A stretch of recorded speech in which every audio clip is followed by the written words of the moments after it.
আমার ভাই এবং বোন যাদের সন্তান আছে, বাচ্চা আছে, বাচ্চাদেরকে কখনো ঘরে দুষ্টামি করে হলো নাচতে দিয়েন না। এটা একটার সাথে মহা বিষয় জড়িত, যদি আপনি একটু মনের চোখ দিয়ে দেখেন। ছোট বাচ্চারা তো কিছু বুঝে না, করলে তো অপরাধও নাই, সেজন্য আমাদের এটা চোখেও লাগে না, আমরা এটা মজা হিসেবে নিই।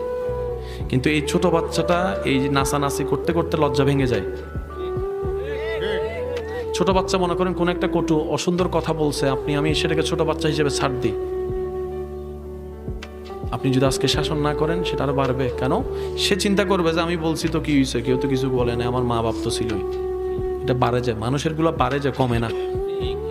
আমার ভাই বোনদেরকে অনুরোধ করবো, আপনারা একজন সচেতন অভিভাবক হিসেবে এটা মাথায় নিয়ে চিন্তা করবেন। যে বাচ্চা 5 জনের সামনে, ওর তো এখনো লজ্জাবোধ আসে নাই, কিন্তু নাচা শিখে ফেলছে।